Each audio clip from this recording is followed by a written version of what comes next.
Hello everyone, good evening. मैं शरद यादव एक बार फिर से बहुत बहुत स्वागत करता हूं आपका आपके अपने यूट्यूब चैनल ग्लैंस एकेडमी पर।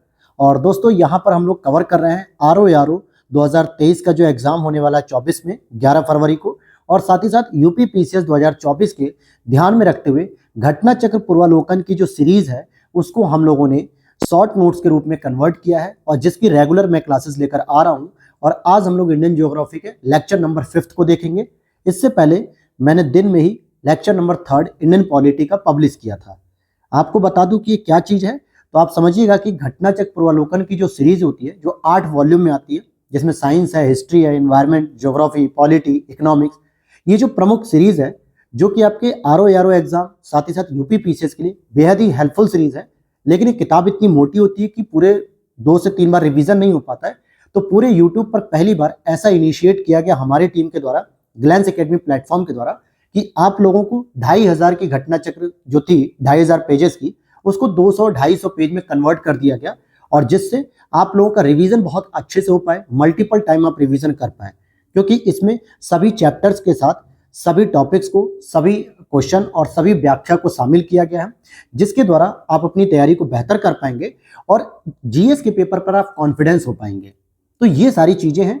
और अगर आप लोग चाहते हैं कि आपको भी ये पीडीएफ लेनी है, पीडीएफ अच्छी है, तो आप डेमो पीडीएफ के लिए टेलीग्राम चैनल को हमारे फॉलो कर सकते हैं। वहां पर डेमो पीडीएफ आपको मिल जाएगी।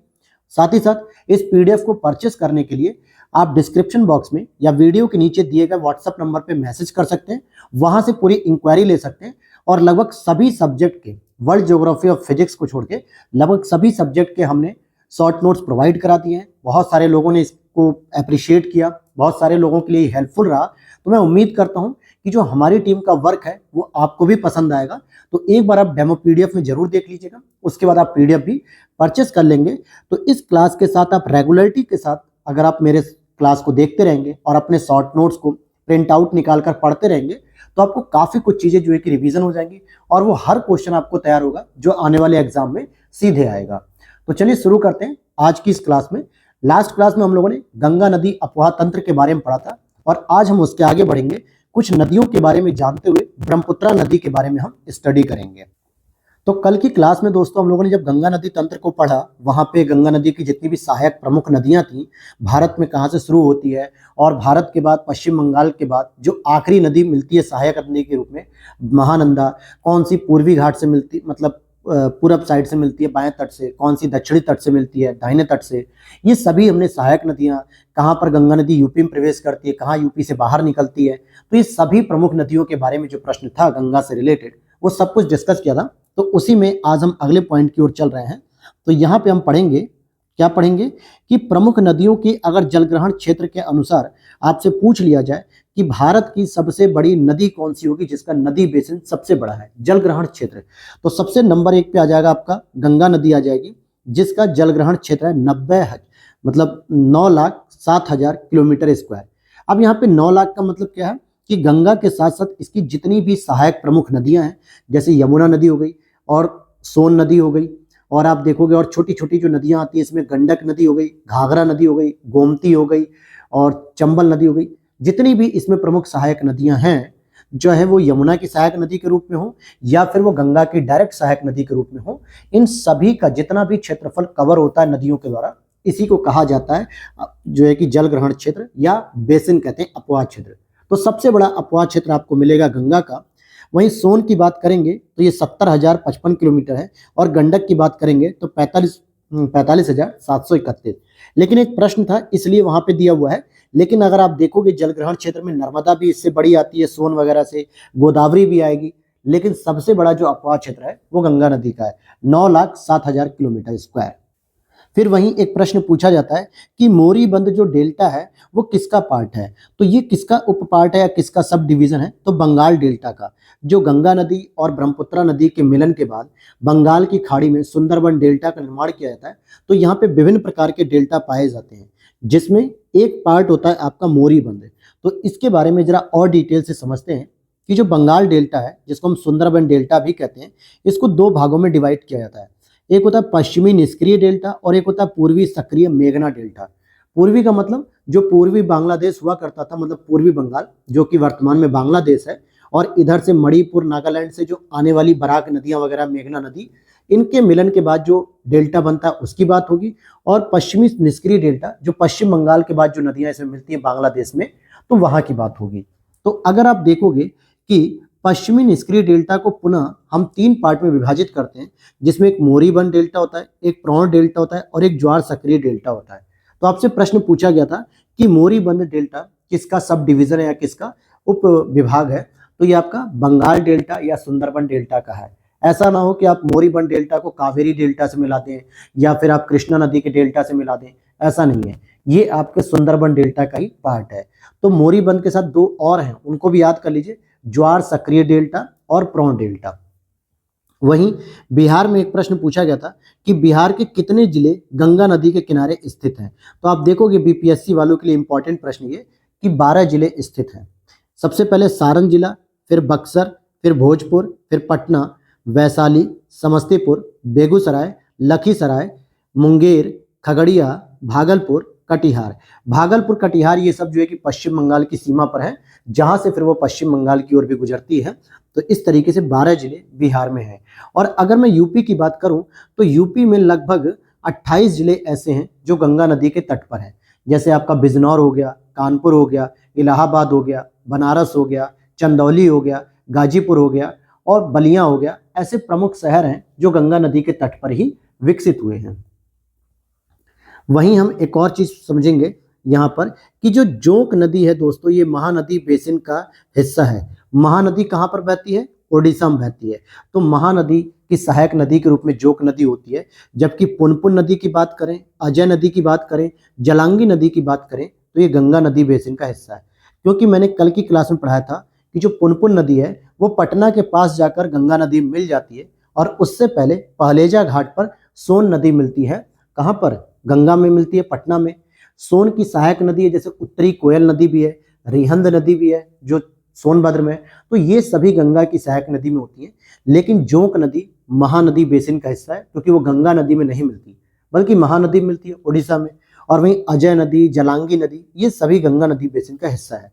अजय नदी आपको झारखंड में देखने को मिलेगी और जलांगी नदी आपको पश्चिम बंगाल में देखने को मिलेगी। और ये प्रश्न आपके यूपी पीसीएस मेंस में पूछा गया है। तो ध्यान रखना कि झारखंड में अजय नदी और पश्चिम बंगाल में जलांगी नदी। और यह भी मैंने कल बताया था कि गंगा 5 राज्यों से होकर गुजरती है। सबसे पहले आपका उत्तराखंड आएगा, फिर यूपी आएगा, फिर बिहार आएगा, फिर झारखंड आएगा और फिर उसके बाद वेस्ट बंगाल आएगा। तो इंडिया में इन 5 राज्यों से होकर गुजरती है, झारखंड में भी होकर जाती है। फिर वहीं हम और भी चीज़ों को समझते हैं। जैसे अब यहाँ पर हम अगला जो टॉपिक पढ़ेंगे वो पढ़ेंगे ब्रह्मपुत्रा नदी के बारे में। लेकिन उससे पहले हम कुछ पॉइंट को कवर करते हुए चले ब्रह्मपुत्रा नदी पढ़ने से पहले। जैसे मानसरोवर झील जो कि तिब्बत में स्थित, कहाँ पर स्थित है दोस्तों? तिब्बत में स्थित है। और इसी के पास इन उद्भव होता है कुछ प्रमुख नदियों का। जैसे ब्रह्मपुत्रा का भी उद्भव वहीं पे होता है, सतलज नदी का भी होता है और सिंधु नदी का भी होता है। अच्छा, एक जानकारी और दे दूं, ये तीनों नदियां पूर्ववर्ती अपवाह का प्रमाण मानी जाती हैं। पूर्ववर्ती अपवाह का मतलब होता है जो पर्वतों के निर्माण से पहले ही बह रही थी। इसीलिए ये नदियां अपने रास्ते में आने वाले पहाड़ों को काटती हैं, गॉर्ज का निर्माण करती हैं, एक खड्ड का निर्माण करती हैं, मतलब गहरी घाटी का निर्माण करते हुए ये बहती रहती हैं। और धीरे धीरे पर्वत का उठार जो है कि होता रहता है, ऊपर उठता रहता है। लेकिन ये पर्वत के बीच में आने वाला जो अपना मार्ग है उसका पालन करते हुए पर्वतों में ये घाटियों का निर्माण भी करती हैं। लेकिन अगर मैं कहूँ इन्हीं के साथ एक चौथा ऑप्शन दे दे आपको, गंगा नदी, और इसके बारे में पूछा जाए इन चारों में से कौन पूर्ववर्ती नदी नहीं है, तो आपको आंसर लगाना होगा गंगा। और अगर गंगा के साथ साथ एक और ऑप्शन दे देता है, यमुना मान लीजिए दे देता है, या आपको जो है कि कोई और नदी मान लीजिए, तो आपको गंगा को भी पूर्ववर्ती अपवाह तंत्र में मानना होगा। तब केवल यमुना को आप बाहर करेंगे। इसको क्यों मैं ऐसा कह रहा हूँ? क्योंकि कल की क्लास में मैंने आपको समझाया था गंगा नदी तंत्र में, तो वहां पर एक बार आप लोग जरूर देख लीजिएगा। फिर यहाँ पर लोहित नदी आती है और एक सुबनसिरी नदियां हैं, ये अरुणाचल प्रदेश में बहती हुई, और जबकि बराक नदी मणिपुर पहाड़ी से निकलकर मणिपुर, मिजोरम, असम से होकर बांग्लादेश में प्रवेश करती है और वहाँ पे ये मेघना नदी के रूप में जानी जाती हैं, यानी उसकी सहायक हो जाती हैं। और यही मेघना गंगा और ब्रह्मपुत्रा की सहायक नदी के रूप में मिलकर पश्चिम बंगाल के तट पर यानी बांग्लादेश के तट पर सुंदरबन का डेल्टा निर्मित करती हैं। तो क्या मैंने बताया कि लोहित नदियां और सुबनसिरी ये दोनों तो अरुणाचल प्रदेश की हैं, लेकिन बराक नदी की बात करें तो ये मणिपुर और मिजोरम और असम में प्रवेश करते हुए पहुंच जाती है, कहाँ पे, बांग्लादेश में। फिर इसके बाद ब्रह्मपुत्र नदी का जो बहाव क्षेत्र है, तो ब्रह्मपुत्र नदी तिब्बत से निकलती है। तिब्बत ना देके अगर चीन भी दे देता है आपको ऑप्शन में, तो भी आपको सही मानना है। और उसके बाद ये भारत में प्रवेश करती है अरुणाचल प्रदेश में। और अरुणाचल प्रदेश में ये दोस्तों प्रवेश करती है यांग्याप दर्रे से। कौन से दर्रे से प्रवेश करती है? यांग्याप दर्रे या यांग्याप गॉर्ज से ये प्रवेश करती है भारत में। कुछ ऐसे करके तीखा मोड़ होता है, जैसे मान लीजिए कि नदी ऐसे करके बहते हुए आ रही है और ऐसे करके यहाँ वाला जो हिस्सा होता है, इसी को हम यांग्याप दर्रा कहते हैं अरुणाचल प्रदेश के अंतर्गत। और फिर उसके बाद ये बांग्लादेश में चली जाती है, जमुना नाम से बहती है। किस नाम से बहती है? जमुना नाम से।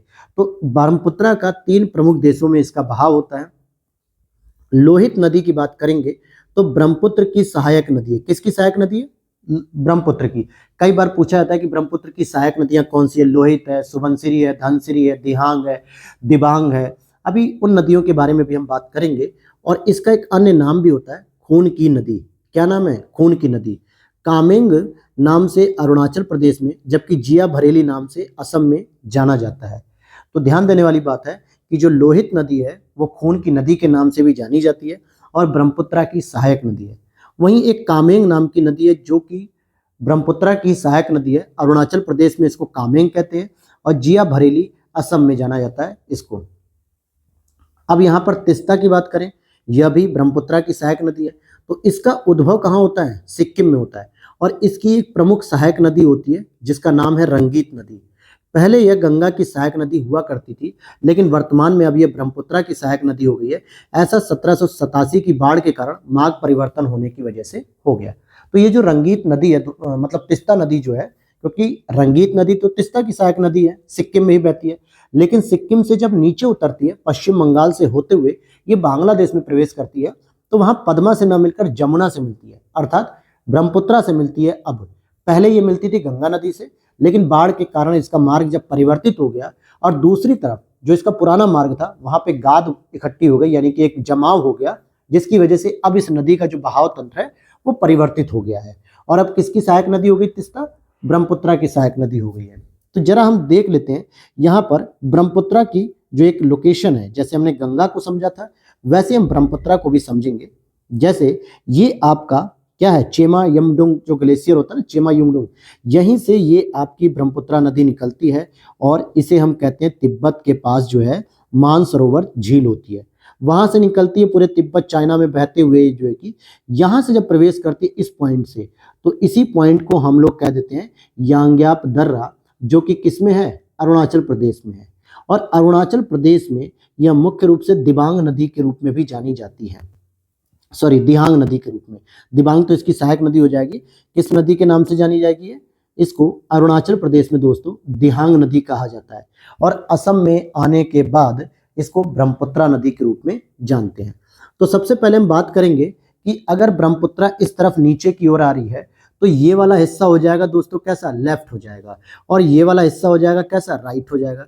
अगर किसी को इमेजिनेशन नहीं करना आ रहा है तो आप ये देखो कि ये नदी जो है कि दक्षिण की ओर जा रही है, और जब दक्षिण की ओर जा रही है तो इसका ये वाला हिस्सा कैसा हो जाएगा? लेफ्ट हो जाएगा, और ये वाला हिस्सा राइट हो जाएगा।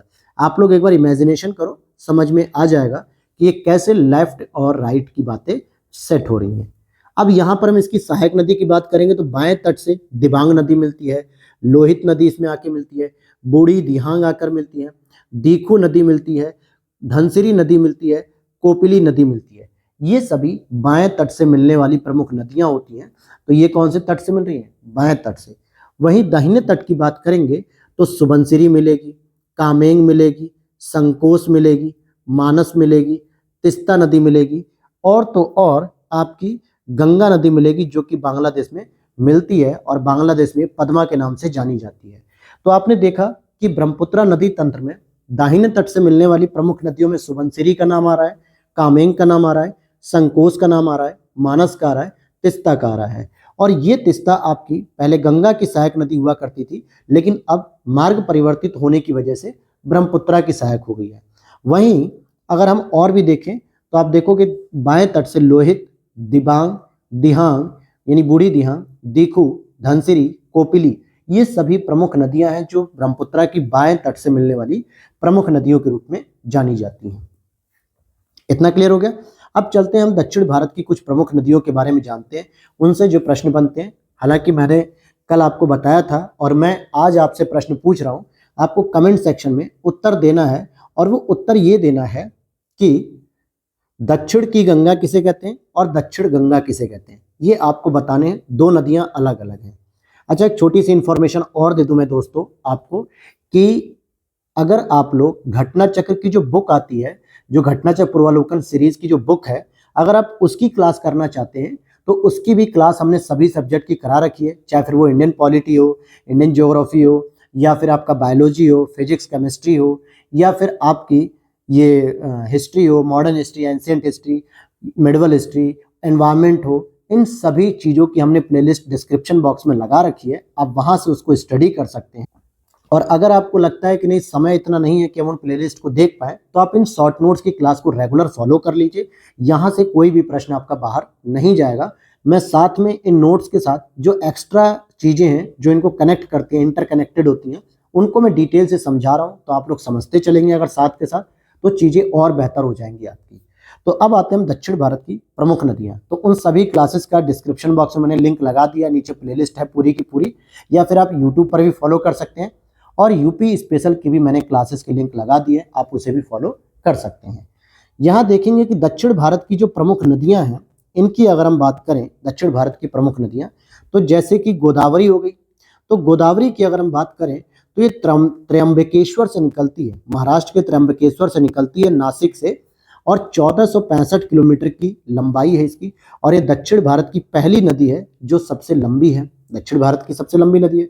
दूसरी आती है आपकी कृष्णा नदी। कृष्णा नदी दूसरी सबसे लंबी नदी है दक्षिण भारत की, क्योंकि 1400 किलोमीटर की है, जो कि महाबलेश्वर महाराष्ट्र से निकलती है। तीसरी सबसे लंबी नदी आपको देखने को मिलेगी नर्मदा, 1312 किलोमीटर, और ये अमरकंटक मैकाल पर्वत से निकलती है। जैसे अगर मैंने इसको पहली क्लास या दूसरी क्लास में पढ़ाया था कि सतपुड़ा के बाद आपको मिलेगी महादेव पहाड़ी, महादेव के बाद मिलेगी आपको मैकाल पहाड़ी, और मैकाल पहाड़ी पर मिलेगा आपको अमरकंटक। क्या मिलेगा? अमरकंटक। और इसी अमरकंटक से नर्मदा नदी निकलते हुए पश्चिम की ओर यानी पश्चिमी तट की ओर प्रवाहित होती जाती है। महानदी की बात करेंगे अगर हम, तो महानदी की दोस्तों 851 किलोमीटर की डिस्टेंस होती है, सिहावा पहाड़ी छत्तीसगढ़ में, वहां से निकलती है। कावेरी नदी जो कि 800 किलोमीटर की है, ब्रह्मगिरी पहाड़ी कोडाकू कर्नाटक से निकलती है। ताप्ती नदी की बात करें तो मुल्ताई बैतूल जिला जो कि एमपी में है, 724 किलोमीटर की है लंबाई, यहां से निकलती है। तो अगर मैं आपसे बात करूं कि पूरे भारत की सबसे लंबी नदी कौन सी है, तो गंगा नदी है 2525 किलोमीटर। लेकिन अगर मैं पूछूं कि दक्षिण भारत की सबसे लंबी नदी कौन सी है, तो आप पहले नंबर पे बताओगे गोदावरी, दूसरे पे कृष्णा, और तीसरे पे नर्मदा, चौथे पे महानदी। ये चार नदियां आपको याद रहनी चाहिए कि कहाँ से निकलती हैं और कितने लंबाई के क्रम में कौन कौन सी पहले, दूसरे, तीसरे, चौथे नंबर पर आती है। फिर इसी के बाद आप देखोगे कि कुछ नदियां हैं और उनकी कुछ सहायक नदियां, जो कि प्रश्न कई बार पूछा जाता है, तो इसको भी हम लोग डिस्कस करेंगे। जैसे यहाँ पे नदी है और यहाँ सहायक नदी की बात करें तो गोदावरी की कई बार पूछा जाता है सहायक नदियां, तो हमने जितनी भी प्रमुख नदियां जो बार बार पूछी जाती हैं एक ही जगह पर रखिए, जैसे पूर्णा, वर्धा, प्राणहिता, प्रवरा, मंजीरा, वेनगंगा और इंद्रावती। ध्यान देना कि ये इंद्रावती दो जगह मिलेगी, आगे हम क्वेश्चन में बताएंगे, क्योंकि एक इंद्रावती आपको छत्तीसगढ़ में भी देखने को मिलेगी, लेकिन यहाँ पर दूसरी इंद्रावती जो आंध्र प्रदेश से निकल के गोदावरी की सहायक नदी के रूप में मिलती है। तो हम दोनों ही चीजों को, कंफ्यूजन को दूर करेंगे आपके। तो यहाँ पर आपने देखा गोदावरी की कुछ प्रमुख नदियां कौन सी हैं, पूर्णा, वर्धा, प्राणहिता, प्रवरा, मंजीरा, वेनगंगा, इंद्रावती। हालांकि वेनगंगा के साथ आप पेनगंगा को भी यहाँ पर रख सकते हो। वहीं कृष्णा नदी की बात करें, वहीं कृष्णा की कुछ प्रमुख सहायक नदियां हैं, जैसे तुंगभद्रा हो गया, कोयना नदी हो गया, घाट प्रभा, मूसी, भीमा, मालप्रभा, पंचगंगा, दूधगंगा। अब यहाँ पर याद रखना कि कोयना नदी दोस्तों किसकी सहायक नदी है? कृष्णा नदी की सहायक है। कभी कभी विद्यार्थी क्या करते हैं कि कावेरी की सहायक बना देते हैं, तो ये गलती मत करना।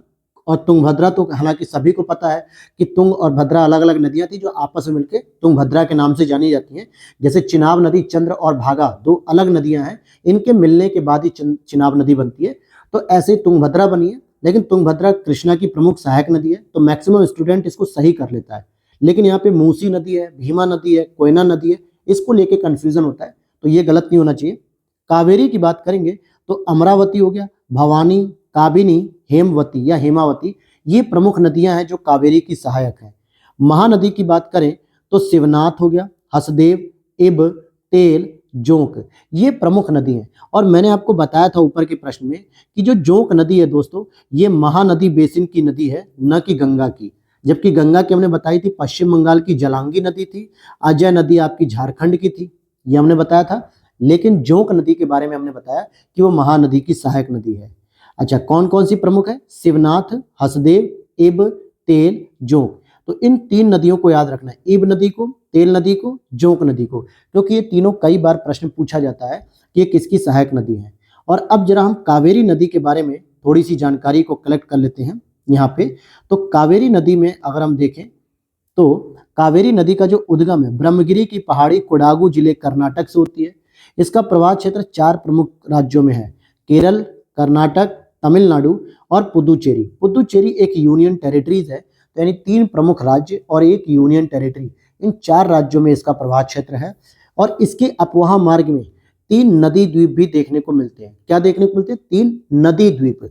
जैसे कि पहला द्वीप पड़ेगा श्रीरंगपट्टनम द्वीप हो गया, दूसरा शिव समुद्रम द्वीप हो गया, तीसरा श्रीरंगम द्वीप हो गया। तो श्रीरंगपट्टनम द्वीप, शिव समुद्रम द्वीप और श्रीरंगम द्वीप, ये तीनों इसके नदी के अपवाह में पड़ने वाले द्वीप हैं। तो जैसे जैसे नदी बहती है और आगे द्वीप के आने की वजह से क्या होती है, अपने मार्ग को परिवर्तित कर लेती है, 2 धाराओं में परिवर्तित होती है और फिर आगे जाके आपस में एक मिल जाती है। फिर उसके बाद कुछ दूर बहती है और फिर एक द्वीप आने की वजह से, शिव समुद्रम की वजह से, ये 2 धाराओं में बट के फिर ये आगे आ जाती है और फिर आगे मिल के एक धारा बनाती हैं। फिर इसके बाद श्रीरंगम की बात करें तो यहाँ पे फिर 2 द्वीप मतलब 2 धाराओं बंटने के बाद फिर ये आगे फिर एक धारा में हो जाती है और बंगाल की खाड़ी में गिर जाती है, बे ऑफ बंगाल की खाड़ी में ये गिर जाती है। तो ये चीज आपने समझ ली कि कावेरी नदी में 3 प्रमुख नदी द्वीप मिलते हैं। हालांकि दुनिया का सबसे बड़ा जो नदी द्वीप है दोस्तों, उसका नाम है माजुली द्वीप, जो कि नदी में मिलता है। और किस नदी में मिलता है? ये आपको मिलता है ब्रह्मपुत्रा नदी में। ये सबसे बड़ा जो है कि आपका माजुली द्वीप सबसे बड़ा नदी द्वीप है। अब यहाँ पर कुछ नदियों के क्रम भी हैं, तो हम इसको भी पढ़ लेते हैं।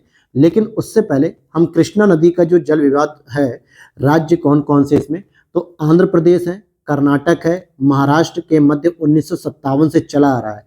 लेकिन वर्तमान में अगर आप देखोगे तो तेलंगाना को भी अब इसमें इंक्लूड किया जा रहा है। अभी मैंने विजन आईएएस की मंथली मैगजीन में अक्टूबर मंथ के करंट अफेयर्स में मैंने इस चीज़ को बहुत डिस्कस किया था, कृष्णा नदी के बारे में। आप उसे देख लीजिएगा, प्लेलिस्ट मैंने अलग से बना रखी है, क्योंकि यूपीएससी 2024 के लिए विजन आईएएस की मंथली करंट अफेयर्स भी मैं कंप्लीट कराता हूँ, ताकि आप लोगों को, जो हिंदी माध्यम के विद्यार्थियों को दिक्कत होती है कि करंट अफेयर्स विजन आईएएस की कैसे समझे, तो उसमें बहुत हेल्प मिलती है आप लोगों को। बहुत सारे आप लोगों के पॉजिटिव कमेंट्स आते हैं, तो मैं उसको रेगुलर जो है कि लगातार चलाता हूँ। वहाँ पे कोई टॉपिक आपका डिटेल समझाता हूँ, तो आप उसे भी फॉलो कर सकते हैं।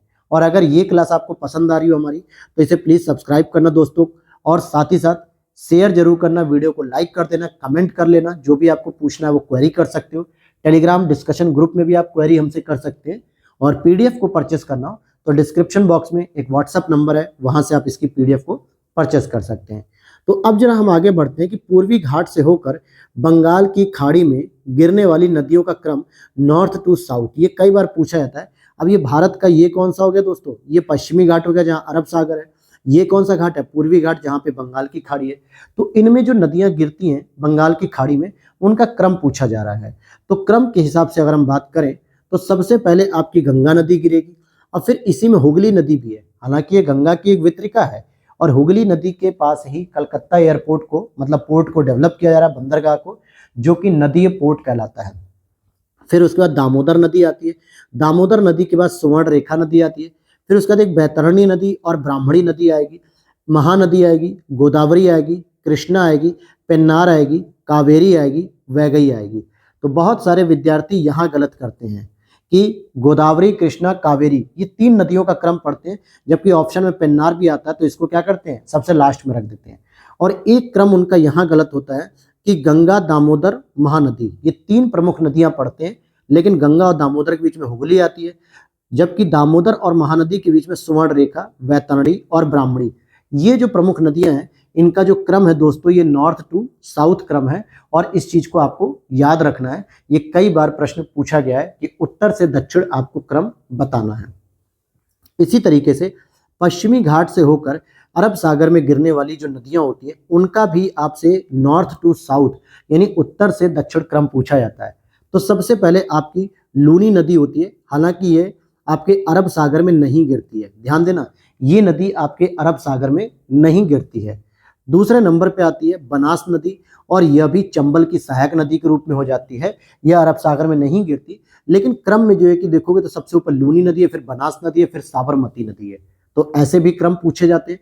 तो लूनी नदी, बनास नदी, साबरमती नदी, माही नदी, नर्मदा नदी।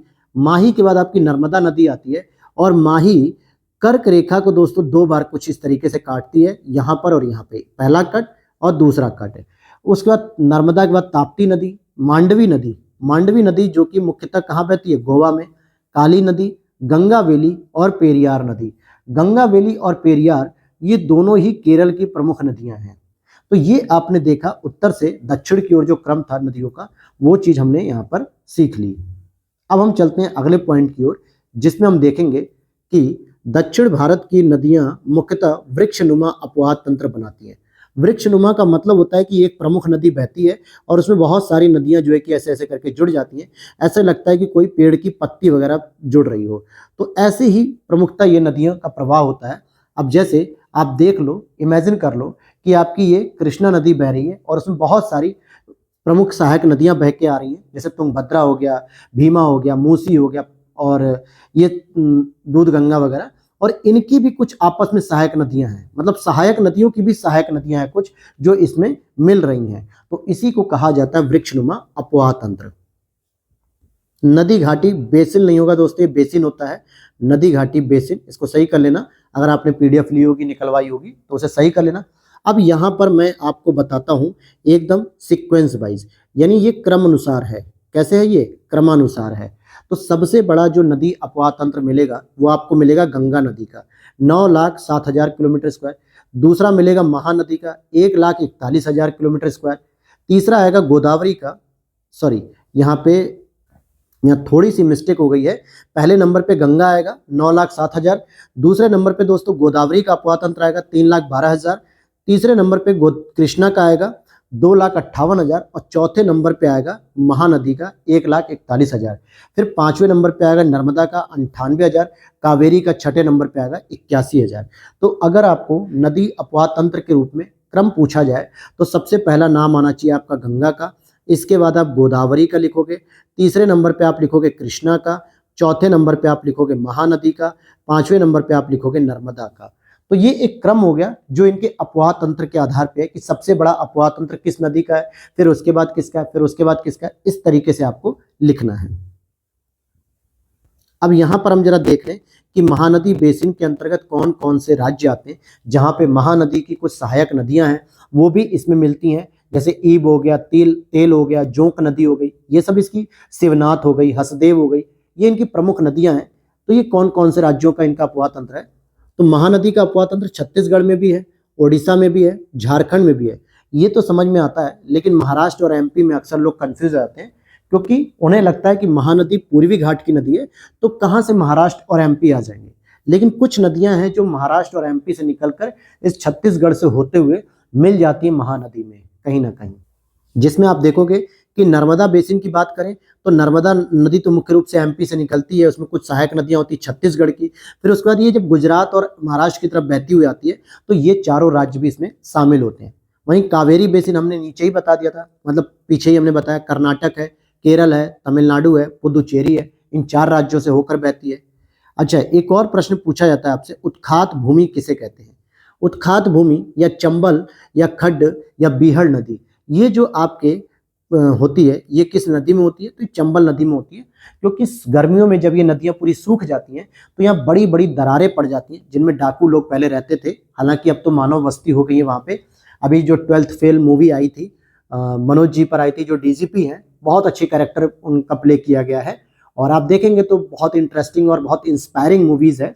तो वो भी चंबल के ही रहने वाले थे, उनके पिताजी भी चंबल में एक गवर्नमेंट सर्विस करते थे, लेकिन ईमानदारी बहुत थी उनके अंदर, इसलिए उस मूवी में भी दिखाया गया है। आप देखेंगे तो मजा आएगा आपको मूवी।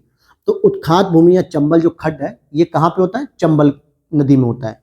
और इस नदी पर दोस्तों 3 बांध बनाए गए हैं, जिसमें 2 तो राजस्थान में है, जैसे राणा सागर बांध, जवाहर सागर बांध और एक कोटा बैराज। कोटा बैराज तो आपको नाम से ही पता चल रहा है कि कोटा राजस्थान में, लेकिन एक और बांध बनाया गया गांधी सागर बांध, और गांधी जी को कहाँ रखा गया है? एमपी में रखा गया है, जबकि नेहरू और राणा सागर ये दोनों ही राजस्थान में। रांची के पठार की बात करेंगे तो इस पठार से ब्राह्मणी नदी और सुवर्ण रेखा नदी का उद्भव होता है, रांची के पठार से, और ये दोनों ही नदियां फिर आगे जाके पश्चिम बंगाल में जाकर गिर जाती हैं। वहीं पूर्वी घाट से अगर हम उद्गम की बात करें तो नागावली नदी होती है और वंशधारा नदी होती है। ये पूर्वी घाट से उद्गम होता है इन नदियों का, नागावली नदी का और वंशधारा नदी का, तो इसे याद रखना है।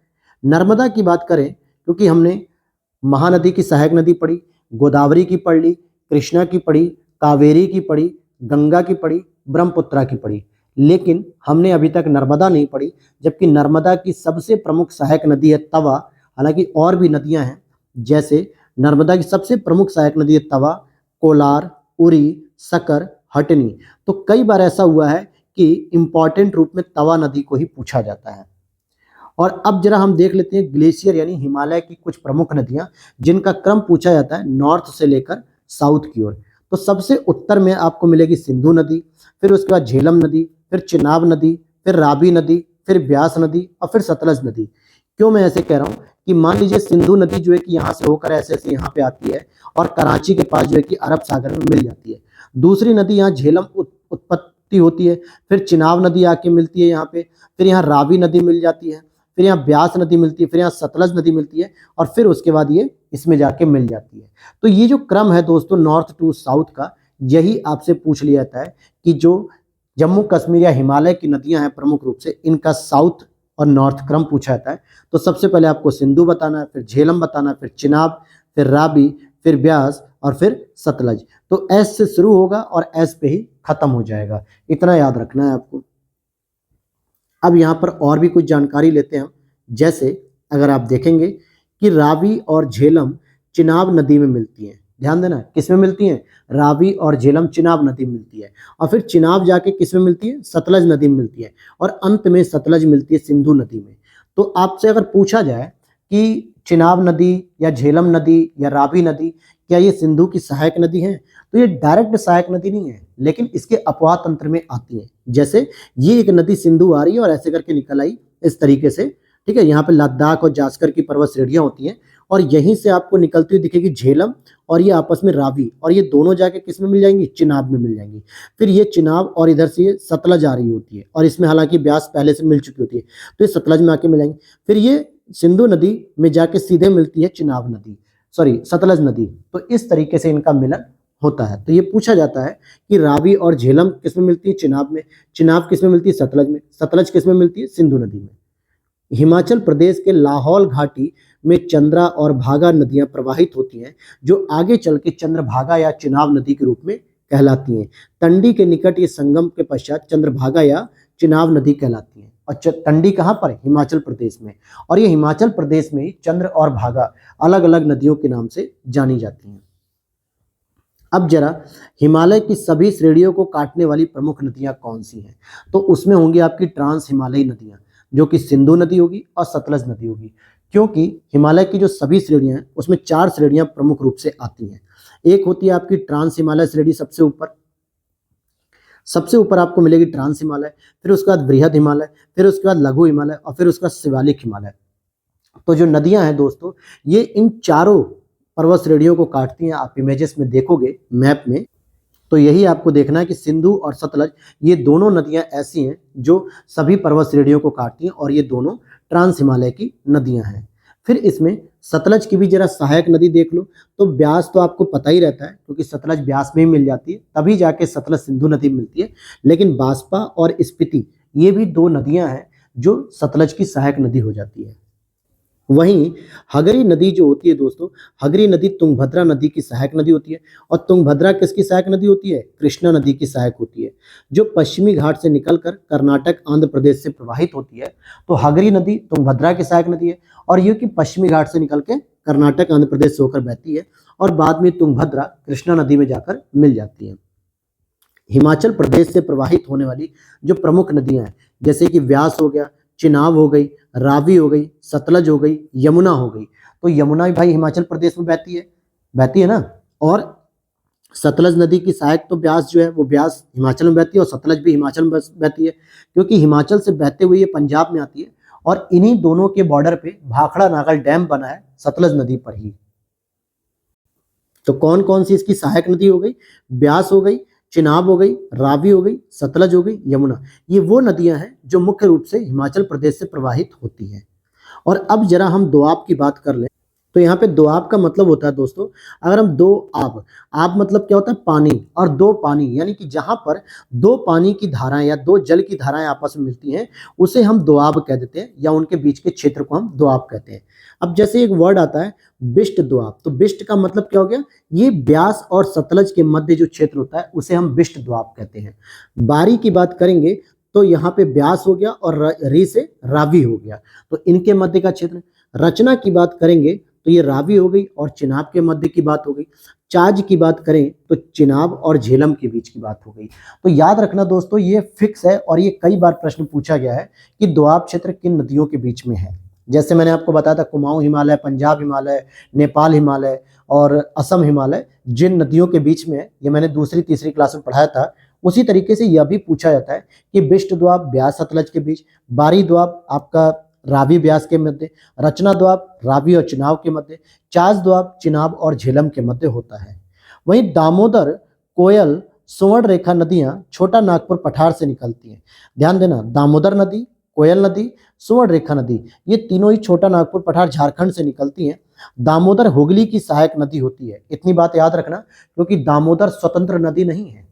पश्चिम बंगाल का शोक कहा जाता है इस नदी को, और गंगा नदी से बाहर निकलती जो वितरिका है जिसका नाम हुगली है, इसी हुगली की सहायक नदी होती है दामोदर। और स्वयं दामोदर की दो तीन प्रमुख सहायक नदी हैं, जैसे बराकर नदी इसकी प्रमुख सहायक नदी है।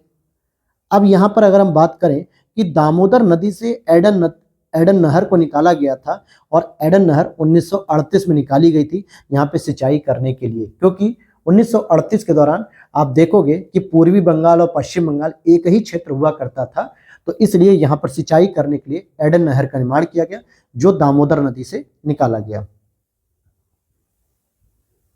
फिर यहाँ पर हम दामोदर की भी कुछ सहायक नदियां पढ़ लें। जैसे मैंने अभी आपको बराकर नदी बताया जो इसकी प्रमुख सहायक नदियां है, वहीं जमुनिया भी है और बारकी भी है। ये भी दो और अन्य नदियां हैं जो दामोदर की सहायक नदी हो जाती हैं। दामोदर विभ्रंश घाटी यानी रिफ्ट वैली में बहती है, ये भी इंपॉर्टेंट प्रश्न है। जैसे आपको पता है कि नर्मदा नदी कैसी है? रिफ्ट घाटी में बहती है। नर्मदा के साथ और कौन सी है? ताप्ती नदी भी है जो रिफ्ट घाटी में बहती है, लेकिन ये पश्चिमी घाट से संबंधित है। आपसे प्रश्न पूछा जाता है कि पूर्वी घाट से कौन सी ऐसी है, पूर्वी घाट से संबंधित कौन सी वो नदी है जो रिफ्ट वैली में बहती है, तो उसका नाम हो जाएगा दामोदर। क्योंकि पूर्वी घाट का जो हिस्सा होता है भारत का पूर्वी हिस्सा ये वाला, तो यहाँ पर एकमात्र ऐसी नदी है दामोदर जो कि भ्रंश घाटी में बहती है रिफ्ट वैली में। बाकी पश्चिम की तरफ आपको नर्मदा और ताप्ती ये दोनों ही भ्रंश घाटी में बहते हुए दिखेंगी।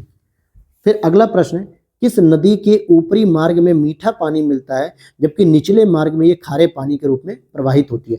तो ये लूनी नदी है। जैसे जैसे वो राजस्थान और गुजरात के कच्छ वाले क्षेत्र में प्रवेश करती जाती है, तो यहाँ पर इसका पानी खारा होता चला जाता है, लेकिन इसके उद्भव के पास जहाँ से उत्पत्ति होती है वहाँ इसका पानी मीठा मिलता है। तो एक ही नदी की दो विशेषताएं रखने वाली एकमात्र भारत की ऐसी नदी है जिसका नाम है लूनी, और ये नमक बनाने के भी काम आती है। तो लूनी नदी में आपको जहाँ इसकी उत्पत्ति होती है वहाँ इसका मीठा पानी, और जहाँ इसका मिलन होता है कच्छ के रण की तरफ और राजस्थान का हिस्सा जो दक्षिणी है, जहाँ पर ये दलदली क्षेत्रों में मिलती है और इसमें खारा पानी मिलता जाता है। और एकमात्र यही ऐसी नदी है अगर आप देखोगे जिसको हम अंतर्देशीय प्रवाह, यानी ये न तो किसी समुद्र में जाके मिल रही है न किसी खाड़ी में, ये अपने ही देश में उत्पत्ति होकर अपने ही देश में समाहित हो जा रही है।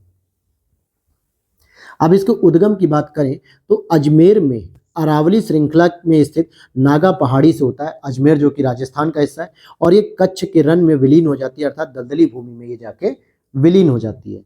वहीं एक त्रिवेणी नहर है दोस्तों, जो बिहार के लिए इंपॉर्टेंट मानी जाती है। इसमें जो पानी आता है वो गंडक नदी से आता है, और यह पश्चिमी चंपारण जिले बिहार में स्थित है। क्योंकि ये जो त्रिवेणी नहर है, इससे पश्चिमी चंपारण, पूर्वी चंपारण वाले जो क्षेत्र हैं उसमें सिंचाई की सुविधा को प्रदान किया जाता है। ये हिमालयी क्षेत्र होते तराई भाग के, यहाँ पर सिंचाई की सुविधा त्रिवेणी नहर से मिलती है। और त्रिवेणी नहर में जो पानी आता है वो गंडक नदी से आता है। किससे आता है? गंडक नदी से। तो ये उत्तर प्रदेश और बिहार की संयुक्त परियोजना होती है, लेकिन इसमें नेपाल को भी ऐड किया जाता है, तो इसलिए इसमें नेपाल भी शामिल हो जाता है। अब यहाँ पर कुछ हम और नदियों के बारे में बात करेंगे, जो छोटी छोटी नदियां हैं। तो आप देखोगे जैसे एक श्योक नदी है, फिर जास्कर भी नदी है, फिर स्पीति नदी है, और ये सतलज नदी है। मैंने अभी बताया कि सतलज की जो सहायक नदी है दोस्तों, एक तो ब्यास मैंने बताया था आपको, एक स्पीति बताया था मैंने आपको, ऊपर अभी बताया था ना। तो ये सभी प्रमुख सहायक नदियां हैं सतलज की। तो आप इसमें देख सकते हो कि श्योक नदी किसकी सहायक नदी दोस्तों? सिंधु की सहायक नदी है। और श्योक की एक और सहायक नदी है, वो है नुब्रा नदी भी श्योक नदी में मिलती है, और श्योक नदी सिंधु में मिल जाती है। और ये सियाचिन ग्लेशियर जो है ना, नुब्रा नदी के तट पर सियाचिन ग्लेशियर वहीं पर है, जम्मू कश्मीर के एकदम टिप वाले पॉइंट पर। हालांकि इस समय वो लद्दाख में आ चुका है, जम्मू कश्मीर में नहीं है। फिर वहीं जास्कर नदी आती है, फिर उसके नीचे उतरोगे स्पीति आएगी, फिर उसके नीचे सतलज आएगी, क्योंकि ये नॉर्थ से साउथ की डायरेक्शन को फॉलो कर रही है। राजघाट नदी घाटी परियोजना यूपी और एमपी की संयुक्त परियोजना है, और ये बेतवा नदी पर स्थित है। मोस्ट इंपॉर्टेंट प्रश्न है, इसको लगा लीजिए, ये प्रश्न पूछा जा सकता है। राजघाट नदी घाटी परियोजना यूपी और एमपी की संयुक्त परियोजना है, जो बेतवा नदी पर स्थित है। वहीं सतलज नदी का उद्गम की बात करें तो सतलज नदी का उद्गम स्थल राकसताल झील है, जो कि मानसरोवर झील के पास है, जो सिपकीला हिमाचल प्रदेश से भारत में प्रवेश करती है। यानी इसकी उत्पत्ति भी तिब्बत के क्षेत्र में होती है, जैसे सिंधु और ब्रह्मपुत्रा की होती है। राकसताल झील से निकलती है, और सिपकीला जो दर्रा है जहां से हिमाचल प्रदेश में प्रवेश किया जाता है, तो वहीं से ये नदी भारत में प्रवेश करती है, सिपकीला से। संकोस नदी दोस्तों, ये कई बार डिस्प्यूटेड प्रश्न रहा है कई सारे एग्जाम में, लेकिन आयोग के द्वारा असम और पश्चिम बंगाल को ही सही उत्तर माना गया है, तो आपको यही मानना भी है। बहुत सारे प्रश्नों में या किताबों में आपको क्या मिलेगा कि असम और अरुणाचल प्रदेश के बीच ये सहायक नदी है, मतलब बीच में ये बहती है, उनके बीच बाउंड्री शेयर करती है।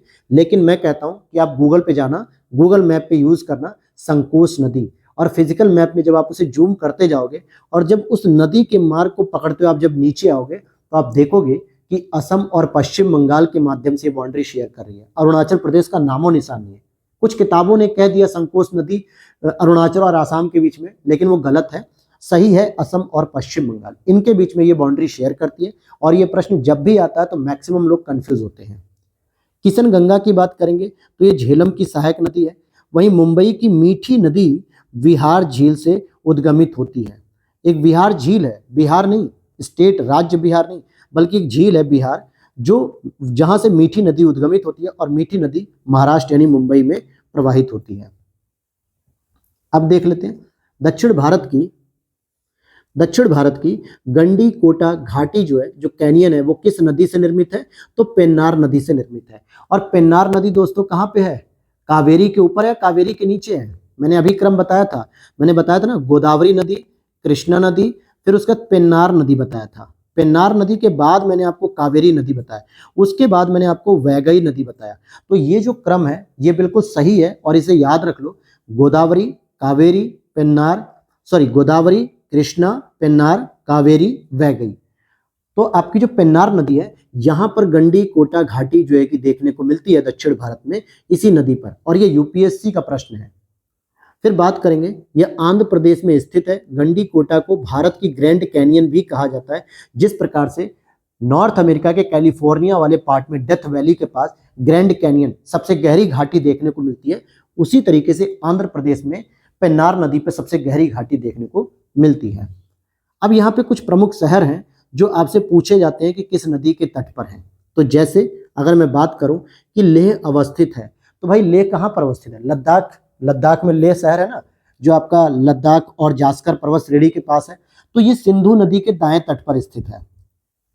कहां पर? सिंधु नदी के दाएं तट पर। वहीं गोरखपुर, हमारा यूपी का गोरखपुर, जहां से आपके यूपी के सीएम योगी आदित्यनाथ सांसद हैं, तो ये राप्ती नदी पर स्थित है। ध्यान देना, राप्ती नदी, ताप्ती नदी नहीं। जबलपुर की बात करेंगे, एमपी का जबलपुर, जहाँ पे भेड़ा घाट जो जलप्रपात है भेड़ा घाट, तो ये नर्मदा नदी पर स्थित है। सूरत की बात करें, गुजरात का सूरत, तो ये ताप्ती नदी पर है। और राप्ती नदी पर कौन है? गोरखपुर।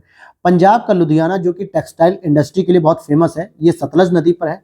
कोटा, राजस्थान का कोटा कोचिंग हब है आईआईटी और जो आपके जो मेडिकल इंजीनियरिंग कॉलेज है यहाँ पर, ये चंबल नदी पर है। और कोटा बैराज भी इसी चंबल नदी पर बनाया गया है। भुवनेश्वर उड़ीसा की राजधानी, ये कुआखाई नदी, ये इंपॉर्टेंट है दोस्तों, क्योंकि मैक्सिमम स्टूडेंट को इसके बारे में जानकारी नहीं है कि जो उड़ीसा की राजधानी भुवनेश्वर है वो किस नदी के तट पे, कुआखाई नदी, तो ये पूछा जाता है, इसलिए याद रखना। हैदराबाद की बात करेंगे तो ये मूसी नदी पर स्थित है। और मूसी नदी किसकी सहायक नदी है? कृष्णा नदी की सहायक है। नासिक की बात करेंगे तो ये गोदावरी नदी के तट पर है, क्योंकि गोदावरी की तो उत्पत्ति यहीं से होती है। अहमदाबाद की बात करें तो साबरमती नदी पर है। लेकिन मैं आपको बता दूं कि गुजरात की जो राजधानी है वो गांधीनगर है। बहुत सारे लोग अहमदाबाद को लेकर कंफ्यूज रहते हैं, गूगल पे कर लेना। अहमदाबाद वहां की गिफ्ट सिटी के रूप में जानी जाती है, लेकिन गांधीनगर गुजरात की राजधानी है। तो किस नदी पर है वो? साबरमती नदी पर। और इसी तरीके से और भी प्रश्न है, जैसे कटक की बात करें, उड़ीसा का जो कटक है ये महानदी तट पर है। उज्जैन की बात करेंगे तो ये क्षिप्रा नदी के तट पर है, जबकि क्षिप्रा किसकी सहायक नदी है? चंबल की सहायक नदी है। और चंबल की सहायक नदी क्षिप्रा है, और चंबल किसकी सहायक नदी है? यमुना की। तो क्षिप्रा नदी के तट पर उज्जैन है। लखनऊ की बात करें तो गोमती नदी के तट पे है, जबकि गोमती नदी के तट पर 3 प्रमुख जिले हैं। जैसे एक तो हो गया एलक्यू लखनऊ, दूसरा हो गया जौनपुर, तीसरा हो गया आपका सुल्तानपुर। ठीक है, चौथे में आप आ जाओगे तो थोड़ा बहुत गाजीपुर का हिस्सा आता है। हालांकि गाजीपुर में ही गोमती नदी गंगा से मिल जाती है, सैदपुर घाट के पास।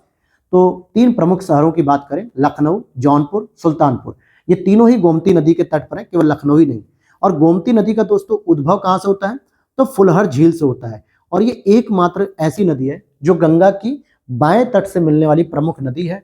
लेकिन ये हिमालय से निकलती नहीं, बल्कि स्थल से, पीलीभीत से, फुलहर झील से निकलती है। फिर वहीं ताप्ती नदी की बात करें, जिस ताप्ती नदी को हमने देखा कि ये गुजरात में बहती है, उसके तट पर बैतुल भी देखने को मिलेगा। इंद्रावती नदी, इस पर जगदलपुर देखने को मिलेगा। और ये इंद्रावती नदी आपकी छत्तीसगढ़ में बहती है, जहां पर जगदलपुर देखने को मिलता है इसके तट पर। और इसके बाद हम देखें, मंदाकिनी नदी के तट पर गौरी कुंड देखने को मिलेगा, रामबाड़ा देखने को मिलेगा, गुप्त काशी देखने को मिलेगा। अब कमेंट सेक्शन में आप लोग बताना मेरे को कि केदारनाथ जो मंदिर है वो किस नदी के तट पर है। और दूसरा आपसे पूछता हूं मैं, बद्रीनाथ मंदिर ये किस नदी के तट पर है। और ये दोनों ही प्रश्न मैंने कल की वीडियो में पढ़ाए हैं, कल की क्लास में मैंने बताया है, गंगा नदी की जब सहायक नदियां पढ़ा रहा था तभी। तो अब मैं बार बार इसको रिपीट नहीं करूंगा, बल्कि आपसे पूछना चाह रहा हूं कि अगर आप इस समय वीडियो देख रहे हैं किसी भी समय, तो आपको तुरंत पता होना चाहिए। अगर आपने पिछली क्लास देखी होगी तो आप रिप्लाई करेंगे। वहीं पंढरपुर की बात करें, जो कि महाराष्ट्र का बहुत प्रमुख शहर है, ये चंद्रभागा अर्थात कि भीमा, जो कि चंद्रभागा की नदी पर स्थित है। तिरुचिरापल्ली केरल में कावेरी नदी के तट पर है। हम्पी की बात करें, जो कि पुराने समय में विजयनगर साम्राज्य की राजधानी हुआ करती थी, वर्तमान में कर्नाटक में ये स्थित है। और ये तुंगभद्रा नदी पर स्थित है। और तुंगभद्रा दोस्तों किसकी सहायक नदी है? ये कृष्णा की सहायक नदी है। फिर वहीं कश्मीर का एक बहुत ही चर्चित क्षेत्र पहलगाम, कौन सा है? पहलगाम, जो कि कश्मीर में है। और ये क्या है? नदी के तट पर है। पहलगाम जो है कश्मीर के जो नदी के किनारे स्थित है, कौन सी? लिद्दर नदी। जो पहलगाम कश्मीर है, ये कौन सी नदी के किनारे स्थित है? तो ये लिद्दर नदी के किनारे स्थित है। तो याद रखना, लिद्दर नदी पे कभी ध्यान भी नहीं जाएगा आपका कि ये कश्मीर में भी बहती है, क्योंकि लिद्दर नदी झेलम की सहायक नदी है। तो अभी मैंने आपको बताया था कि किशन गंगा भी किसकी है? झेलम नदी की सहायक नदी है। यहाँ पर आप देख सकते हो किशन गंगा भी झेलम की सहायक नदी होती है। अब यहाँ पर हमको जलप्रपात को पढ़ लेते हैं दोस्तों जरा, जो कि फैक्चुअल इन्फॉर्मेशन है और सीधे सीधे इसका प्रश्न आ जाता है। तो यहाँ पर हम कुछ राज्य को पढ़ेंगे, जलप्रपात का नाम पढ़ेंगे, किस नदी पर स्थित है और किस राज्य में स्थित है यह भी देखेंगे। जैसे सबसे फेमस आपका है कपिल धारा जलप्रपात नर्मदा नदी पर स्थित है और ये एमपी में है। धुआंधार जलप्रपात यह भी नर्मदा नदी पर है। दुग्धधारा जलप्रपात यह भी नर्मदा नदी पर है। ध्यान देना कि ये तीनों ही एमपी में है। जरा इसी समय में आपका डिफरेंस क्रिएट करा दूं, एक दुग्धधारा है और एक दूध सागर है, दो अलग अलग जो है की है। दूध सागर की बात करेंगे तो ये मांडवी नदी पर है, गोवा में स्थित है। तो ध्यान देना, दोनों का अर्थ तो आ रहा है दूध, लेकिन एक दुग्ध धारा है और एक दूध सागर है। तो एक में धारा वर्ड यूज हो रहा है तो नर्मदा में हो जाएगा, और सागर वर्ड यूज हो रहा है तो मांडवी नदी गोवा में हो जाएगा। चित्रकूट की बात करें, और अगर हम चित्रकूट की बात करें तो बहुत सारे लोग कंफ्यूज हो सकते हैं, क्योंकि यूपी में भी एक चित्रकूट जिला है, महोबा के पास जो है कि चित्रकूट जिला है, जहां पर रानीपुर टाइगर रिजर्व को स्टैब्लिश किया गया, जो कि यूपी का चौथा टाइगर रिजर्व है। क्योंकि यूपी में 3 टाइगर रिजर्व ऑलरेडी थे। एक तो था आपका दुधवा टाइगर रिजर्व, दूसरा था पीलीभीत टाइगर रिजर्व, तीसरा था Amangarh tiger reserve. Amangarh tiger reserve मुख्य रूप से बिजनौर में स्थित है, लेकिन चौथा टाइगर रिजर्व खोला गया है रानीपुर में, और ये चित्रकूट जिले में है। तो यहाँ पर आप पढ़ रहे हैं चित्रकूट जलप्रपात। तो ध्यान देना, ये यूपी में नहीं है, बल्कि इंद्रावती नदी पर छत्तीसगढ़ में है। तो इसी कंफ्यूजन को मैंने आपको दूर किया कि चित्रकूट नाम देखकर कहीं यूपी की जो कोई नदी दे दी जाए उस साइड में बहने वाली, जैसे बेतवा उधर की प्रमुख नदी है या केन नदी, तो उस पर आपको उत्तर नहीं लगाना है, क्योंकि ये छत्तीसगढ़ का इंद्रावती नदी पर होने वाला जलप्रपात है जिसका नाम चित्रकूट रखा गया है। तो दुग्धधारा और दूध सागर में अंतर बता दिया, चित्रकूट का अंतर बता दिया कि यूपी का चित्रकूट कौन सा है और ये चित्रकूट जलप्रपात कैसा है, दोनों में अंतर है। चूलिया जलप्रपात की बात करें तो ये चंबल नदी पर राजस्थान में है। डुडुमा जलप्रपात की बात करेंगे तो ये मच्छकुंड कोरापुट ओडिशा में स्थित है, मच्छकुंड नदी पे। गोकक जलप्रपात की बात करें तो ये घाट प्रभा नदी पर कर्नाटक में स्थित है। कहाँ पर स्थित है? कर्नाटक में। और अब हम इसी के साथ कुछ झीलों को भी यहाँ पर कवर कर लेते हैं कि कौन कौन से राज्यों में वो झीलें स्थित हैं। तो इस पर भी हम लोग एक नज़र जरा चलाते हैं। तो वो नज़र हमारी ये है कि साला झील, ये आपका जीजा और साला वाला संबंध नहीं है, ये साला झील आपके अरुणाचल प्रदेश में है। बड़खल झील की बात करें तो ये हरियाणा में है। सूरज कुंड तो आपको पता है, क्योंकि सूरज कुंड जो है कि बहुत फेमस झील है और यह हरियाणा की है। यहाँ पे वार्षिक महोत्सव भी होता है, सूरज कुंड महोत्सव के नाम से मेला वगैरह लगता है। तो ये तो हरियाणा में है, मैक्सिमम स्टूडेंट को पता है। लेकिन बड़खल झील याद रखना हरियाणा में है। वहीं कालीवेली झील ये तमिलनाडु में स्थित है। पिछली साल ये करंट अफेयर्स में चर्चा में आ गई थी, क्योंकि यहाँ पर कालीवेली वन्य जीव अभ्यारण्य को मान्यता मिल चुकी है तमिलनाडु सरकार के द्वारा। तो ये पूछा जा सकता है, क्योंकि यहीं पर ये झील भी फेमस है तमिलनाडु में। सांबर झील, पुष्कर झील और राजसमंद झील, उदय सागर झील, ये सब तो आपको पता है कि ये राजस्थान में, क्योंकि उदय सागर, उदयपुर वगैरह ये सब वहीं पे है। राजसमंद और सांबर झील, यहाँ से नमक बनता है। पुष्कर झील, तो ये सभी राजस्थान में फेमस है। पुष्कर मेला भी दोस्तों जो ऊंट के लिए फेमस है, क्योंकि यहाँ पर ऊंट का व्यापार होता है पुष्कर मेला में, तो ये भी बहुत फेमस जगह है। फिर वहीं पे हैदराबाद तेलंगाना में कुछ नदियां देखने को मिलेंगी, मतलब झीलें, जैसे हुसैन सागर हो गया, उस्मान सागर, और ये जो झीलें हैं हुसैन सागर और उस्मान सागर झील, ये आपके हैदराबाद में स्थित है और हैदराबाद तेलंगाना की राजधानी है। वर्तमान में अगर मैं आपसे पूछूं कि आंध्र प्रदेश की राजधानी क्या है, तो आपका उत्तर होना चाहिए अमरावती, क्योंकि इससे पहले आंध्र प्रदेश और तेलंगाना दोनों की संयुक्त रूप से राजधानी हुआ करती थी हैदराबाद। लेकिन तेलंगाना का जब विभाजन हो गया तो अब तेलंगाना को राजधानी मिली है हैदराबाद और आंध्र प्रदेश को राजधानी मिल गई है अमरावती। वहीं एक और झील है नक्की झील। जिस प्रकार से सांबर झील, पुष्कर झील, राजसमंद, उदय सागर, नक्की झील, ये सभी राजस्थान की स्थित झीलें हैं। और अब जरा एक और रिपीटेशन हो जाए जलप्रपात का और राज्यों का। देखिए बार बार मैं ये चीज़ें आपको रिवाइज करा रहा हूँ, चीज़ों को, टॉपिक को कंक्लूड कर रहा हूँ, ताकि आप इस तरीके से इसे रट लो कि आपका आरओ के एग्जाम में अगर प्रश्न आता है तो सीधे सीधे वो आपका सही होना चाहिए, गलत नहीं होना चाहिए, क्योंकि इससे बाहर कुछ नहीं जाएगा। कहीं ना कहीं आपको इन नोट्स में से कोई ना कोई प्रश्न आपको देखने को मिलेगा, कहीं आपका ऑप्शन देखने को मिल जाएगा, कहीं एलिमिनेटिंग मेथड देखने को मिलेगा। तो ये सारे के सारे नोट्स की एक खासियत है कि ये आपको सभी चीज़ें कवर करा दी जाएगी। और फिर घटना चक्र की बात करें दोस्तों, तो घटना चक्र तो वैसे भी रामबाण औषधि है। आप हजारों चैनल को फॉलो करते हैं यूट्यूब पर, सब में जितने भी लोग टॉपर हुए, जितने भी लोगों का सिलेक्शन हुआ प्रीलिम्स में, उन्होंने एक पुस्तक को कभी नहीं छोड़ा। जैसे पॉलिटी के लिए लक्ष्मीकांत होती है, हिस्ट्री के लिए स्पेक्ट्रम होती है, वैसे ही प्रीलिम्स के लिए रामबाण औषधि है, वो है आपकी घटना चक्र। तो घटना चक्र को कभी भी किसी ने मना नहीं किया, और आप भी चाहते हैं कि हम पढ़ लें, लेकिन टाइम इतना कम होता है कि हम 2 से 3 बार रिवीजन नहीं कर पाते। इसलिए यूट्यूब पर पहली बार ग्लैंस एकेडमी टीम के द्वारा आपके लिए ये इनिशिएट किया गया कि हम इनके शॉर्ट नोट्स तैयार कर दें, और जिसमें सभी टॉपिक को कवर किया गया, सारे चैप्टर्स को कवर किया गया घटना चक्र के। तो आप इनकी पीडीएफ को परचेस कर सकते हैं, जिसका लिंक डिस्क्रिप्शन बॉक्स में दिया हुआ है, जहां से आप व्हाट्सएप नंबर दिया हुआ है उस पर आप मैसेज करेंगे तो वहां पे पूरा का पूरा पीडीएफ का पेमेंट प्रोसेस, कितनी प्राइस है, सारी चीज आपको वहां डिटेल मिल जाएगी, और वहीं से आप इस पीडीएफ को व्हाट्सएप नंबर पर ही ले सकते हैं। और साथ ही साथ आप उसका प्रिंट निकलवा लीजिए और हमारी क्लास आप रेगुलर देखते रहिए, तो उससे आपका रिवीजन भी हो जाएगा और चीज़ें बहुत अच्छे समझ में आ जाएंगी और आप में अलग ही लेवल का कॉन्फिडेंस भी हो जाएगा। तो इन्हीं सब चीज़ों के साथ चलिए दोबारा आते हैं अपने टॉपिक पे। अब हम यहाँ पे जलप्रपात पढ़ रहे थे, तो बरकाना जलप्रपात की बात करें तो ये कर्नाटक में स्थित है। खंडाधार की बात करें तो ये उड़ीसा में स्थित है। पलानी की बात करें तो ये हिमाचल प्रदेश में स्थित है। ध्यान देना, ये पालनी पहाड़ी नहीं है। बहुत सारे स्टूडेंट क्या करेंगे, इसको अगर इंग्लिश में पढ़ रहे होंगे तो पालनी जलप्रपात पढ़ लेंगे, और पालनी क्या होता है, आपकी एक पहाड़ी है जो तमिलनाडु में है, लेकिन यहाँ पे पालनी जलप्रपात है, वाटरफॉल है, न कि आपकी कोई माउंटेन या पीक है। तो पलानी जो है हिमाचल प्रदेश में, क्योंकि इंग्लिश में तो ये ऐसे ही लिखेगा ना, पालनी, PALANI, और हिंदी में तो इसमें पलानी लिख रखा है, तो ये मिस्टेक हो सकती है इंग्लिश मीडियम के स्टूडेंट से, तो ये गलती मत करना। चचाई की बात करें तो ये बीहड़ नदी है एक, उसी पे MP में जो है कि बीहड़ नदी पे, और ये आपका यूपी पीसीएस 2019 का प्रश्न है, लोग या बूढ़ा घाघ, ये किस नदी पर जलप्रपात है, तो ये झारखंड में और बूढ़ा नदी पर स्थित है। तो बूढ़ा घाघ या लोग जो लोध है, ये बूढ़ा नदी पर स्थित है झारखंड में। वहीं भारत का सबसे ऊंचा जलप्रपात कौन सा है, कुंचिकल जलप्रपात, जो कि 455 मीटर हाइट पर है। इट मीन्स कि जहां से ये जलप्रपात नीचे गिरता है, तो इस पॉइंट से लेके इस पॉइंट तक की जो लेंथ है वो कितनी है, 455 मीटर।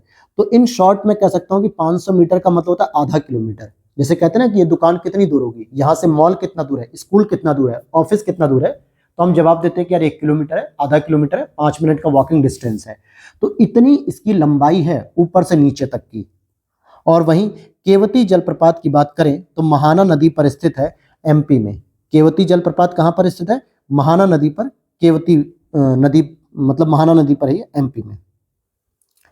और अब यहाँ पर हम उसी तरीके से अमृत धारा जलप्रपात की बात करेंगे तो ये हसदो नदी पर है, जो कि छत्तीसगढ़ पे है। ठीक है, छत्तीसगढ़। और चित्रकूट जलप्रपात अभी मैंने बताया कि ये इंद्रावती नदी पर स्थित है छत्तीसगढ़ में, और इसको भारत का नियाग्रा जलप्रपात भी कहते हैं। अच्छा, नियाग्रा जलप्रपात कहाँ देखने को मिलेगा, साउथ अमेरिका में देखने को मिलेगा। किस नदी के तट पर होगा ये आपको बताना है कमेंट सेक्शन में। साउथ अमेरिका मैंने बता दिया, वेनेजुएला के तट पर है, और ये किस नदी पर है ये आप बता दीजिएगा। भारत में नियाग्रा जलप्रपात की तुलना चित्रकूट जलप्रपात से की जाती है, जो कि इंद्रावती नदी पर छत्तीसगढ़ में स्थित है। वहीं लैगून झील की बात करें तो आपकी अष्टमुडी झील कैसी है, केरल की, यह भी एक लैगून झील है। चिल्का झील कैसी है, उड़ीसा में, यह भी लैगून झील है। पुलिकट झील कैसी है, यह भी लैगून झील है। तो ये तीनों ही प्रमुख लैगून झील हैं। पुलिकट की बात करें तो आंध्र प्रदेश और तमिलनाडु के बॉर्डर पे है। जैसे मान लीजिए ये रहा आंध्र प्रदेश का बॉर्डर और ये रहा तमिलनाडु का बॉर्डर, तो यहीं पर आपको पुलिकट झील देखने को मिल जाएगी। ठीक है, इस तरीके से भारत हो गया ना, इस तरीके से, तो ये भारत का नक्शा हो गया। तो यहाँ पे दक्षिण से ये तमिलनाडु और ये आंध्र प्रदेश, इसी के तट पे आपको पुलिकट झील देखने को मिल जाएगी। तो ये तीनों प्रमुख रूप से आपकी क्या है, लैगून झील है।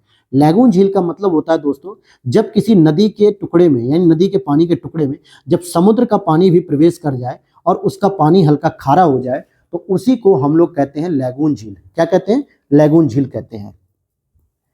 और यहाँ पर पेरियार झील की बात करेंगे तो ये मानव निर्मित एक आर्टिफिशियल झील है, जो कि लैगून झील नहीं है। क्योंकि कई बार लोगों को कंफ्यूजन होता है कि केरल में लैगून झील, पेरियार भी है, अष्टमुडी भी है, लेकिन असल में केवल अष्टमुडी झील लैगून झील कहलाती है, न कि पेरियार झील। पेरियार झील कृत्रिम झील है, लैगून झील नहीं है।